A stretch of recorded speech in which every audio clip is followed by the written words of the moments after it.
Sometimes disasters are just disasters. A dreadful thing happens, the dead are mourned, the debris cleared, life goes on. But sometimes disasters acquire a wider resonance, becoming perceived as symbolic. The consequences can be seismic. On November 1st, the concrete canopy of the main railway station in Novi Sad, Serbia's second largest city, collapsed. 15 people were killed. The political casualties since have included Serbia's construction minister, Serbia's former construction minister, and Serbia's prime minister, all of whom have resigned as President Aleksandar Vučić has sought to defuse the anger expressed in huge student-led protests.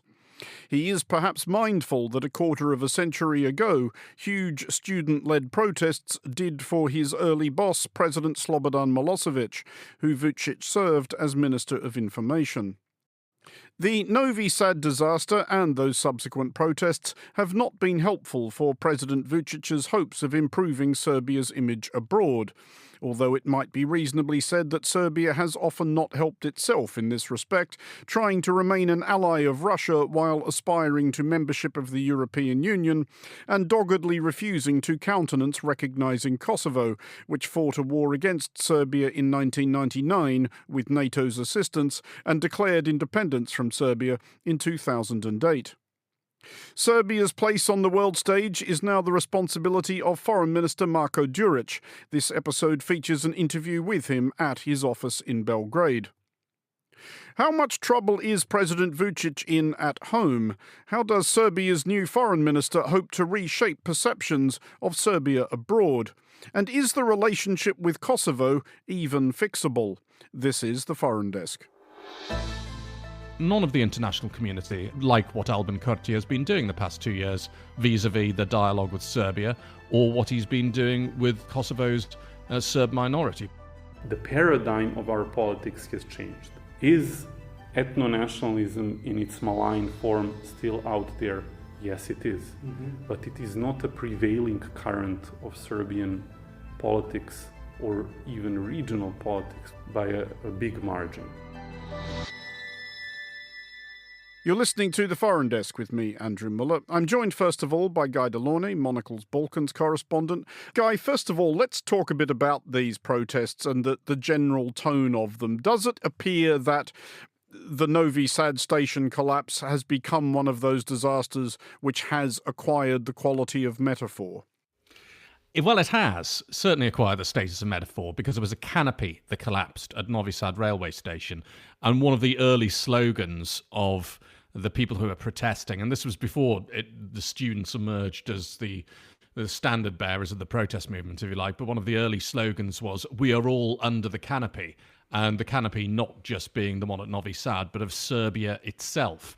And this is why the disaster at Novi Sad railway station has resonated throughout Serbia, is because if this was the flagship infrastructure project of the Serbian government, this high-speed railway line between Belgrade and Budapest, of which Novi Sad railway station was a part, and you have an awful disaster occur and take 15 lives, as it did at Novi Sad railway station, which had been renovated and reopened not once but twice, most recently in July last year.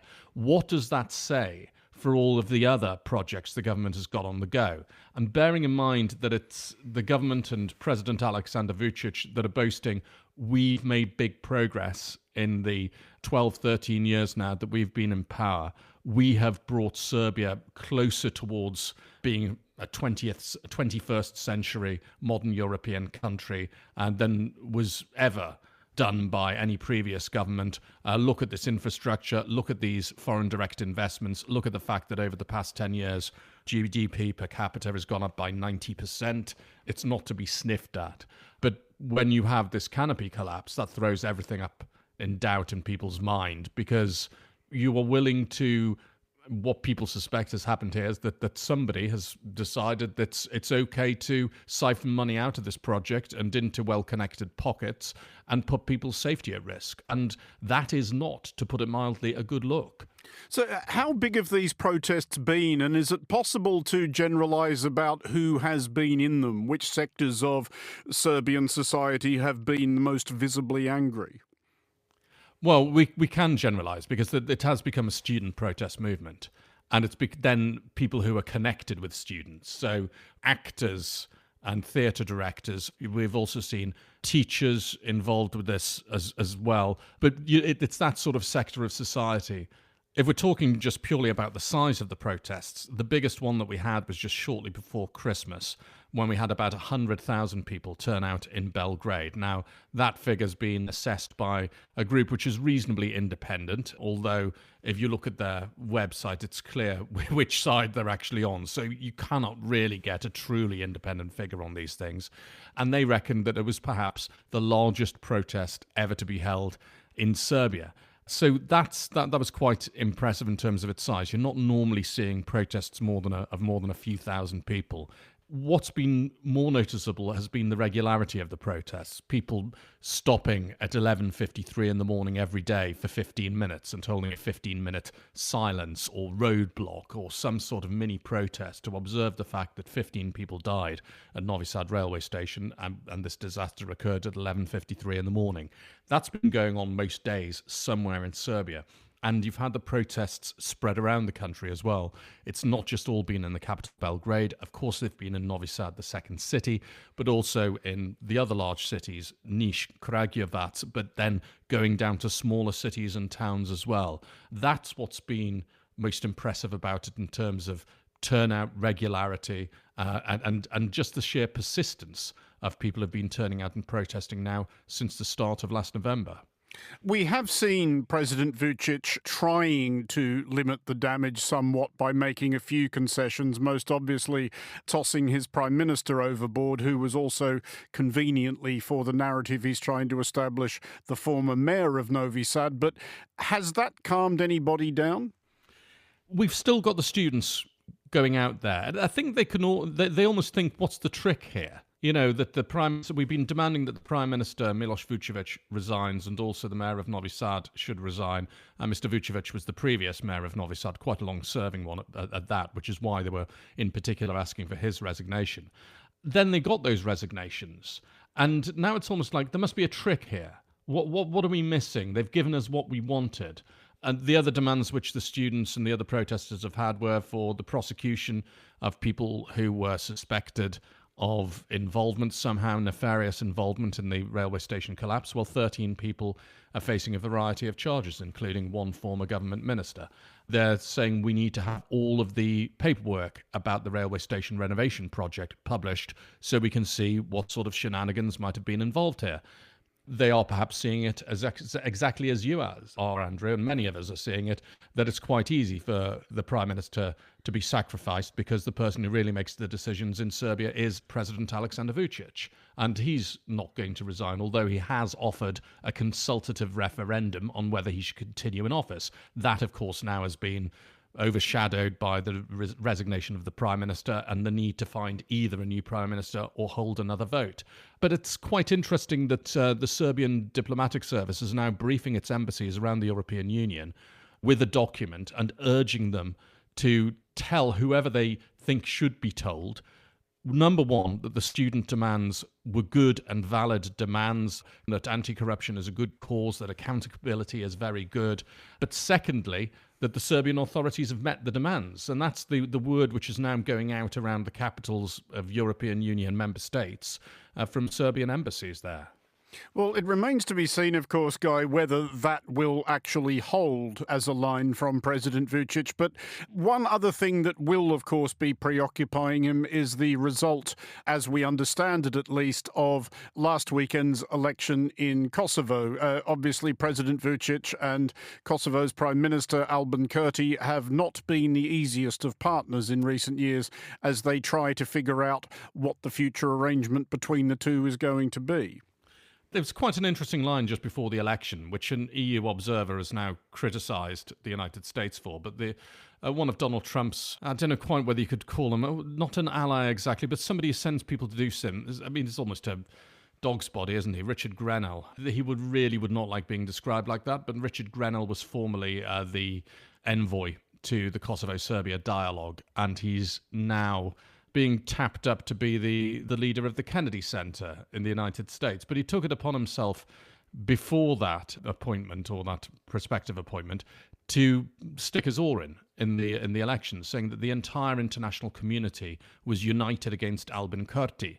And of course, this is not something which somebody should be saying, an international figure should be saying ahead of an election, and it's a bit naughty of him to be, saying that he speaks for the entire international community. But of course, it's quite true. None of the international community like what Albin Kurti has been doing the past 2 years vis-a-vis the dialogue with Serbia, or what he's been doing with Kosovo's Serb minority, particularly in North Kosovo, with a series of provocations, scrapping the use of Serbian currency, closing facilities which were being used by members of the Serb minority, enforcing the use of Kosovar driving licenses, number plates, all things which you might think, okay, that's all well and good if Kosovo's to be a sovereign country and asserting its statehood. But because of the situation we have in Kosovo, the non-recognition of its independence by Serbia, and many other countries besides, all of these are things which are supposed to be negotiated and agreed through what's known as the Brussels dialogue. That wasn't happening, and largely wasn't happening because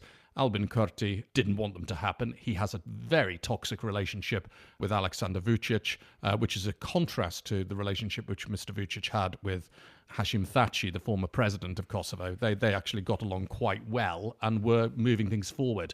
So the international community would be, I think it's fair to say, breathing a sigh of relief when Mr. Kurti no longer to be in the Prime Minister's office in Kosovo. But they don't get to decide. And the voters of Kosovo, by a big margin, decided that Vetvendosia, self-determination, Albin Kurti's party, was the party they wanted to represent them. In excess of 40% of voters voted for Albin Kurti and his party. The next highest score, if you like, was from the PDK, Hashim Thaçi's former party, with 22%. So it's fairly clear that the great deal of support still goes towards Albin Kurti.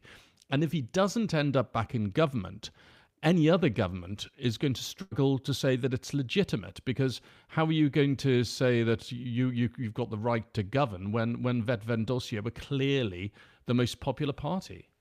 That was Guy de Launey, Monocle's Balkans correspondent. This is the Foreign Desk.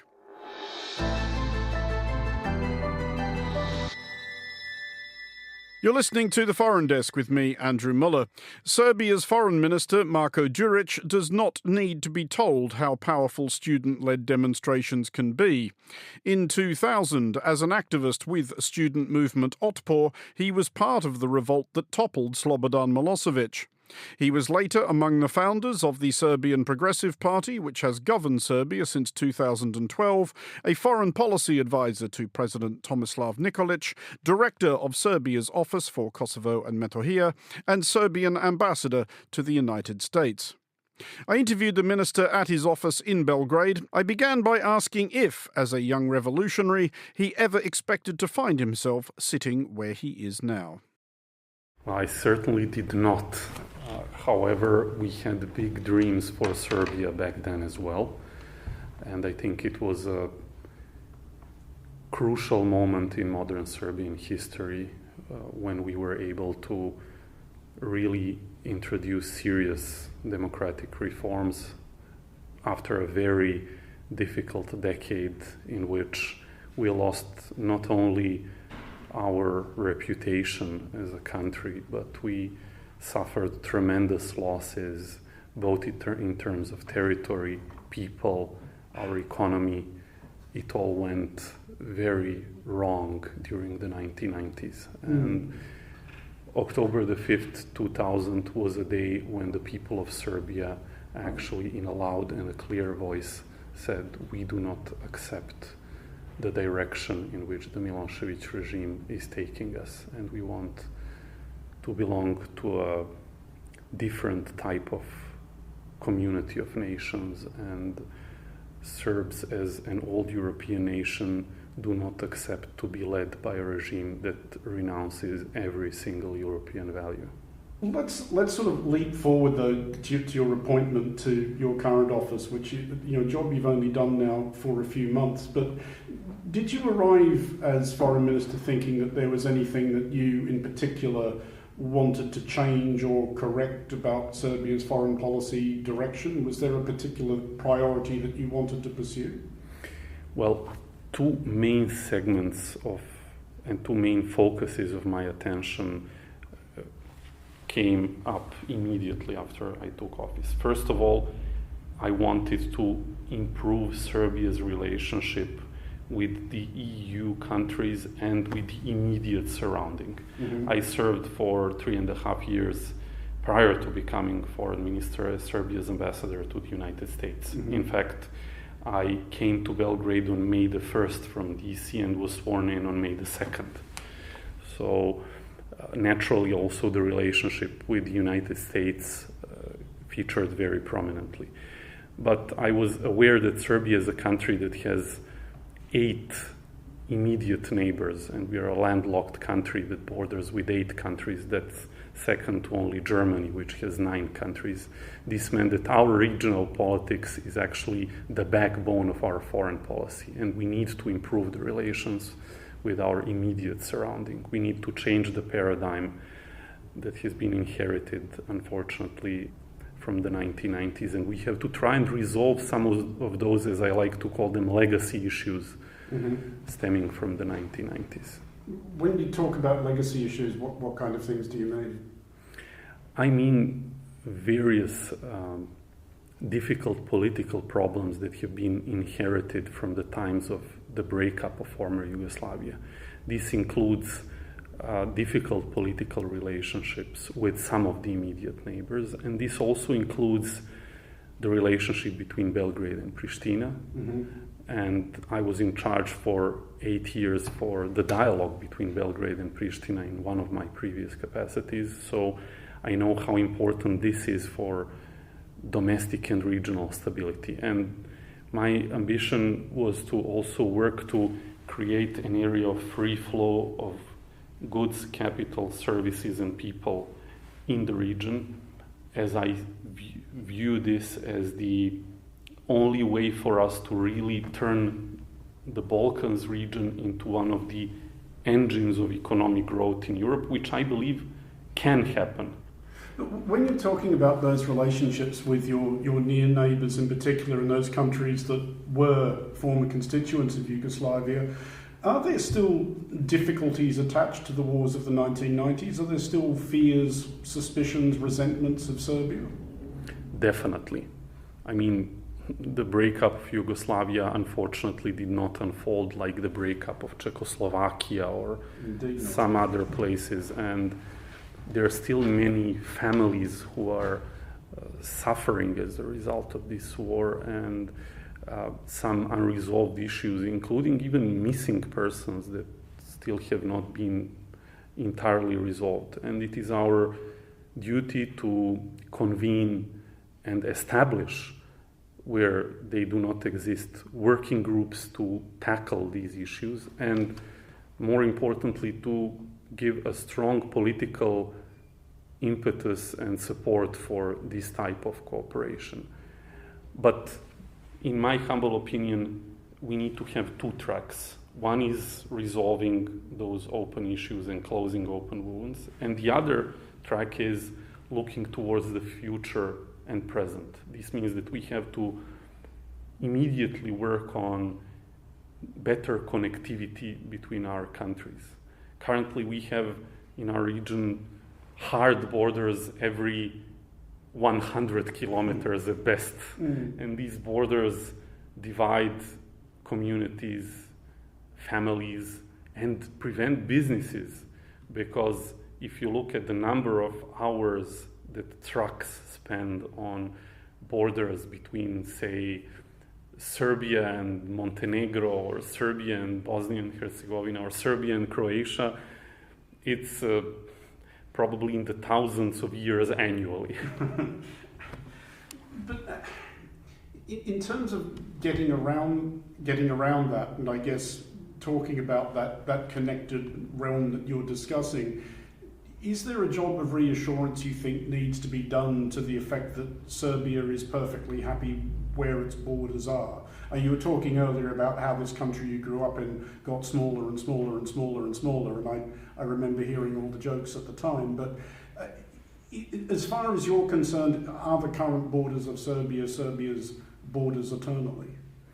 Well, Serbs have renounced a quarter of a century ago a regime that was involved in very wrong type of attempts to amend regional borders. And we were burned very, very significantly by this. In fact, more than 1 million Serbs from Croatia, various parts of Bosnia, other parts of the region were forced to leave their homes as a result of this. No sane, let alone rational Serbian politician would support any kind of policy that would involve attempts to forcefully change borders or to tackle borders altogether.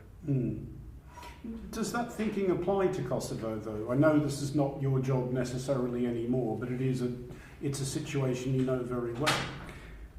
The relation with Pristina or with Kosovo is specific and it's very different. And I think it deserves a couple of sentences from my part. So, Kosovo unilaterally declared independence in 2008. That was a full decade practically after the war happened there. And Serbia, unfortunately, suffered greatly in 1999, both because of the bombing, which was in violation of international law, so technically speaking, it was an aggression. That is the former Ministry of Defense across the street, isn't it? Yes, we are sitting actually, we are having this interview in a building right across the street from the former Ministry of Defense, which was bombed in 1999 by NATO. But yet again, just 1 year after that bombing, Serbs embraced a government which was, and elected a government which was pro-European and both pro-EU and pro-NATO. However, full 2 terms after that, in 2008, while Serbia was governed by a government which was both pro-EU and NATO, and a full decade after the conflict, Kosovo, or actually its parliament, unilaterally declared independence without the participation of Kosovo Serbs. If you ask, like the current Kosovo government, and I've interviewed Prime Minister Kurti a few times, but if you ask them, what do you actually want? Their answer is very straightforward and understandable. We want to be a normal country like any other country in Europe. Does Serbia now have a preferred endpoint to the situation with Kosovo? Do you see Kosovo one day as being, I don't know, Scotland to Serbia's England, like an autonomous part of a bigger country? Or is this something that Serbia kind of doesn't want resolved in the same way that China doesn't really want Taiwan resolved? We are working very hard to change the paradigm of the relation between Serbs and Albanians. And the relationship between Serbia and Albania has helped a lot in recent years. In fact, with Albania and North Macedonia, we have created a single labor market which is in effect since March of this year.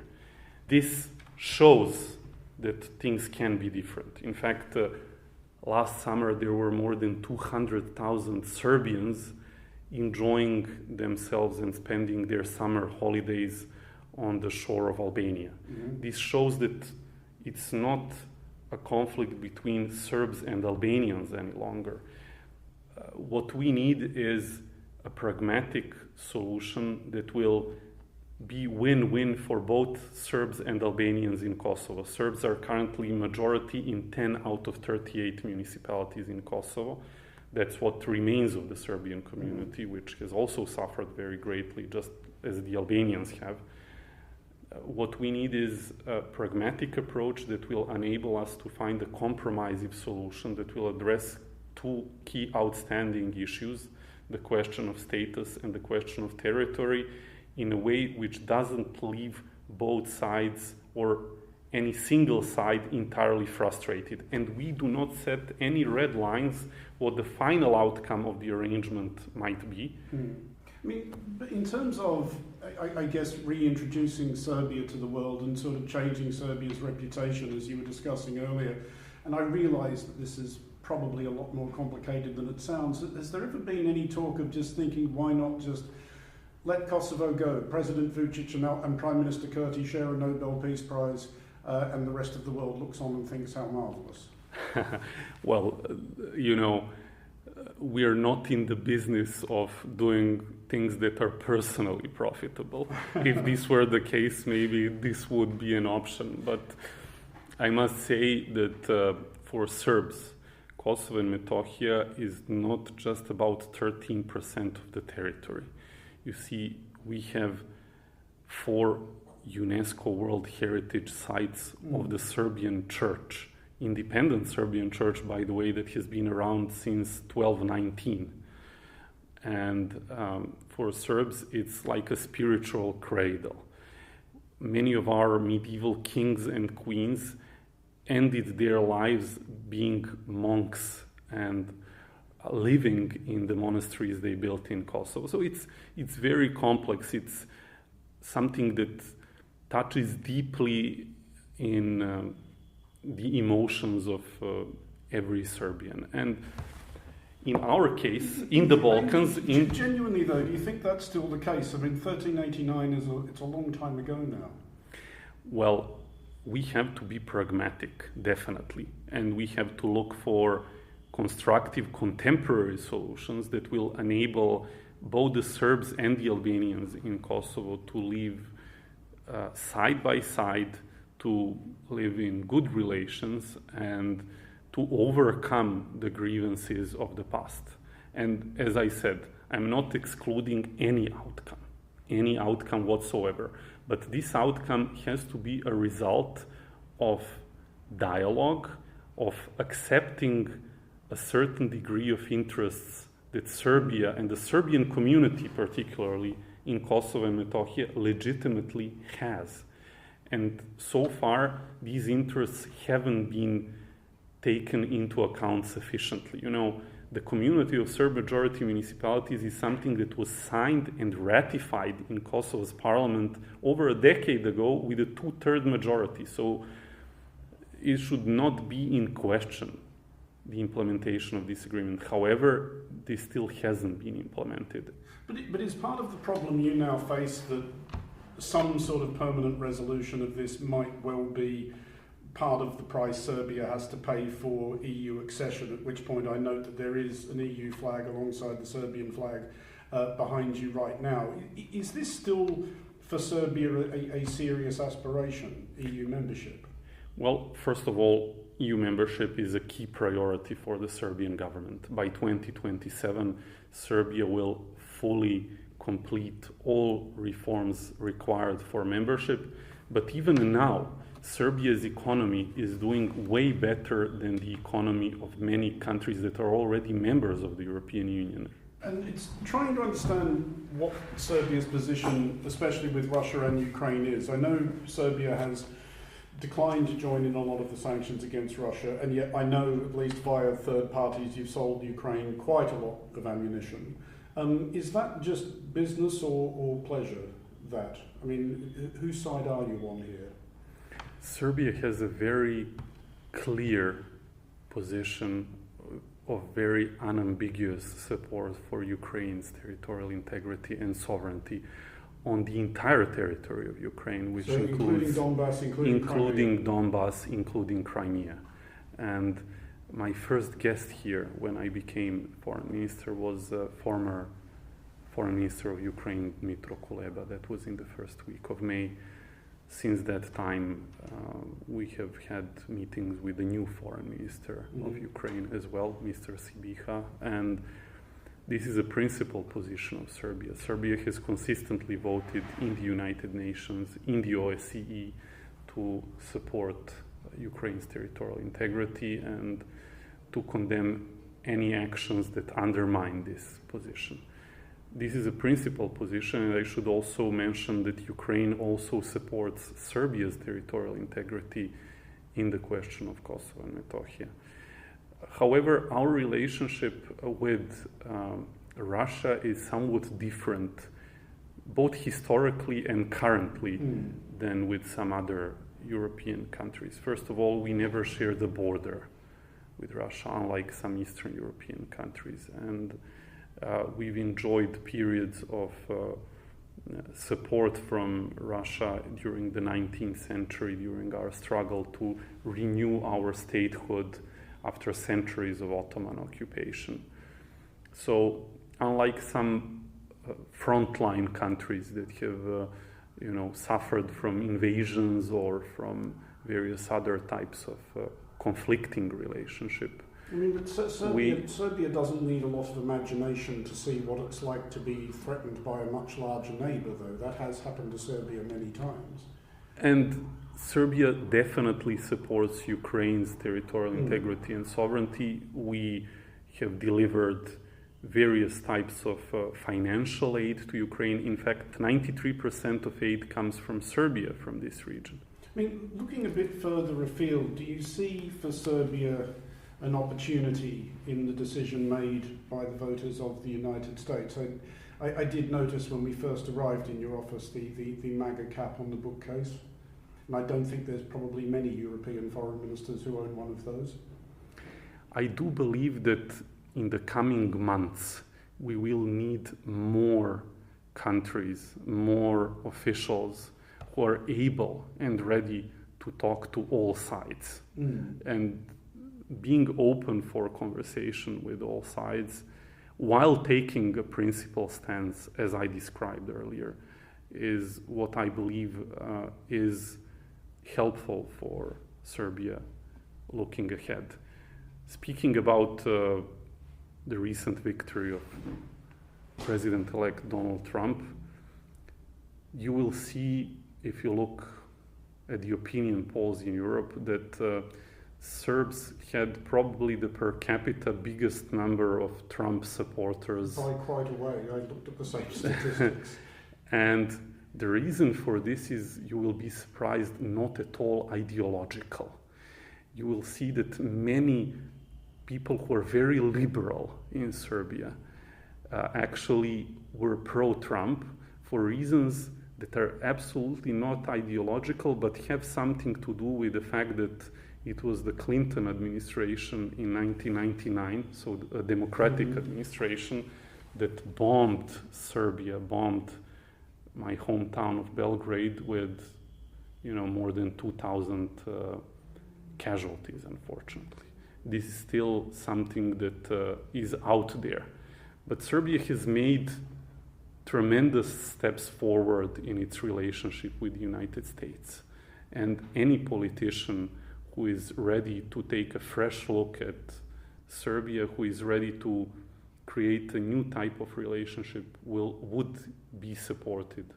But as you try to move things forward, which is something you've talked about a lot, as a Serbian politician, do you feel burdened, I guess, in any way by any obligation to carry on advocating for grievances related to the wars here in the 90s? I mean, you spoke recently about the resolution which designated July 11th as an International Day of Reflection, but you complained that the draft resolution seeks to memorialise and single out one group. You've also talked a lot about how there needs to be justice for everybody affected by the wars of the 90s, which is fair enough, but obviously, Hashim Thaçi and a lot of the KLA High Commander in The Hague now, several others have been sentenced to prison. Nobody is claiming anymore this was all one-way traffic entirely.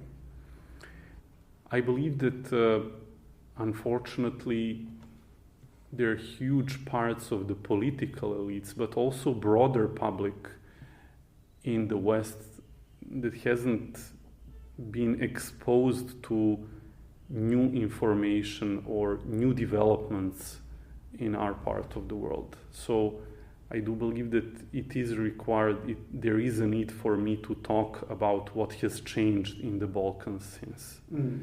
And one of the things that has changed is our mindset. Throughout the 20th century, for all the right and wrong reasons, we've been focused on ideological issues, territorial issues, identity issues. Now we are focused on growth, on building up of our infrastructure. Serbia is currently building 10 new highways, 2 new high-speed railways. The paradigm of our politics has changed. Is ethno-nationalism in its malign form still out there? Yes, it is. But it is not a prevailing current of Serbian politics, or even regional politics for that matter, by a big margin. You don't see there's any concern about it being revived with similar consequences to what we saw in the 90s, particularly by, for example, Milorad Dodik in Republika Srpska? Things can always go in the wrong direction if they are not carefully steered. But I can speak for the Republic of Serbia. We are 100% committed to regional cooperation, stability, and creating a new type of relationship. Now, speaking about the problems in Bosnia, Serbia firmly supports Bosnia's territorial integrity and sovereignty. It also supports the Dayton Peace Agreement, which means that it supports both the territorial integrity of Bosnia, but it also supports the competencies of the entities, including both the Republika Srpska entity and the Federation of Bosnia and Herzegovina. You'd be absolutely against any declaration of independence by Republika Srpska? Absolutely against anything that goes against the Dayton Peace Agreement, including that. I'm just trying to figure out what you see, though, as the sort of preferred endpoint of the near diplomacy that you're talking about, the relations with the neighbours. And I keep thinking about, you're talking about frictionless borders, and it sounds like you're talking almost something like the Republic of Yugoslavia. Well, I can tell you one thing.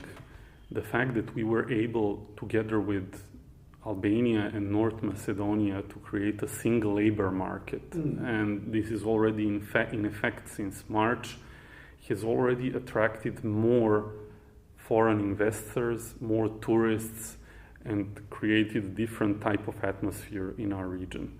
We are not aspiring to recreate Yugoslavia because it has sadly failed miserably twice in previous generations, but we want to create a European, truly European Balkans that will enable its young generation to stay and to live their dreams in their region, as opposed to leaving to Western Europe or the UK or the United States. And I believe that this is achievable in our generation. And in order to do this, we need to extend our hand of cooperation and friendship. We need to work very hard. That was Marko Đurić, the Minister of Foreign Affairs of Serbia, speaking to me in his office in Belgrade. This is the Foreign Desk.